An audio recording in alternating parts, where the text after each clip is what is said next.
Hi friends, എൻ്റെ lily കളക്ഷനിലെ ഒന്നാണ് കേട്ടോ. ഡബിൾ പെറ്റലാണിത്. സിംഗിൾ പെറ്റൽ പൂവായിട്ടില്ല കേട്ടോ. ഡബിൾ പെറ്റൽ നല്ല ഭംഗിയായിട്ടോ കാണാൻ. എന്തായാലും എൻ്റെ അടുത്ത് ഡബിൾ പെറ്റൽ ഒന്നേ ഉള്ളൂ കേട്ടോ, വെള്ള കളർ മാത്രം.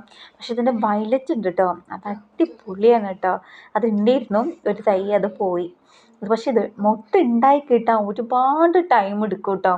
ഏകദേശം ഒരു മാസത്തോളം എടുക്കും ഇത് വിരിയാൻ. ആദ്യം ഇത് കുഞ്ഞു കുഞ്ഞു പച്ച പൂക്കൾ പോലെയായിട്ട് ഞാൻ കണ്ടത്. അപ്പം എനിക്ക് തോന്നി ഉണ്ടാവില്ല എന്നുള്ളത്. പിന്നെ ഞാൻ ക്ഷമയോടിരുന്ന് കാത്തിരുന്നു കേട്ടോ. മൊട്ടാവോ ഇല്ലയെന്നൊന്നും അറിയില്ലല്ലോ. പിന്നെ നോക്കുമ്പോൾ ഇതാ ചെറുതായി വലുതായി വരുന്നുണ്ട് ഓരോ മൊട്ടുകളും. അപ്പോൾ തോന്നി ഇത് വരും എന്ന്. പിന്നെ കുഞ്ഞിത് വേഗം പൂവിടുകയും ചെയ്തു. ഇതാണ് കേട്ടോ ഏറ്റവും വലിയൊരു പ്ലാന്റ്. നിറയെ മുട്ടാണ്. എത്രയെന്ന് അറിയോ, ഇത് വിരിഞ്ഞ് കിട്ടുമ്പോഴാണ് ഭംഗി.